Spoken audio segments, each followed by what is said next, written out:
This ain't advice. I'm not your advisor. And as they say in the biz, slap that subscribe button. We're only about 100,000 away from a million. We're almost there.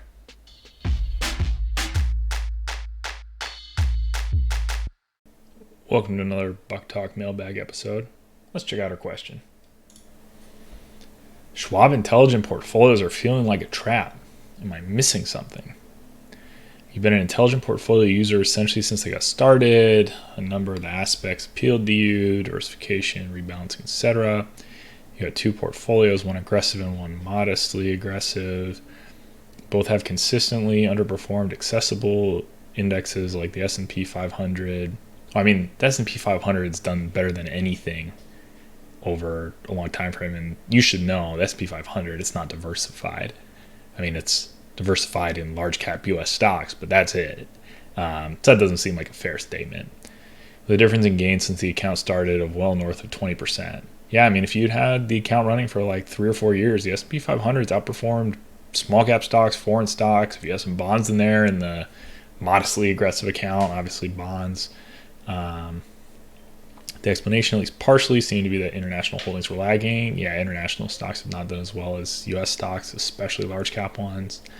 And Schwab's mandatory and fairly large cash allocation were adding some drag. Schwab, the biggest knock, I like Schwab, I use Schwab. The biggest knock on the intelligent portfolios is that they have really poorly performing cash management.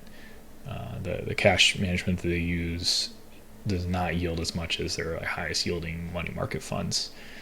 That's how they make their money with the intelligent portfolios. That's what you're paying for.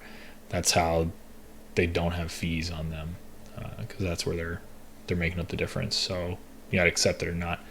And then you say, but that would be good in the event of the market going south, like recently. And then you said both portfolios have lost more than the S&P 500 in the recent dive. I don't think I believe you.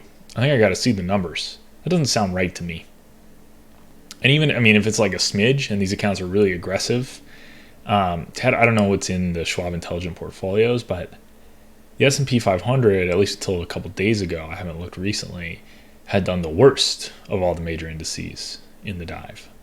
So it doesn't really make sense, but it's a diversified portfolio. Some asset class, and you're kind of hooked on the S&P 500 here, and that's normal. A lot of people have said, the S&P 500, it's the largest index. It's the one I'm going to follow. I'm going to have the biggest allocation to it.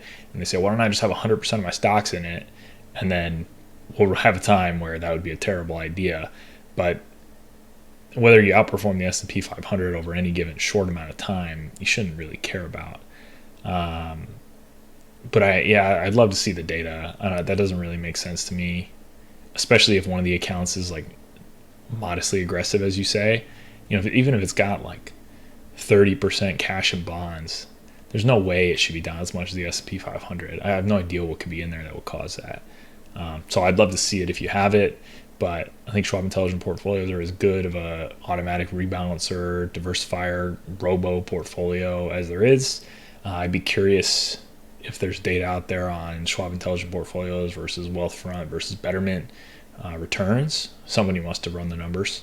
But I imagine they're all pretty close, and I wouldn't have any hesitation using intelligent portfolios for myself, although I don't. I'm sorry you're feeling like you're trapped. I think it might just be an illusion.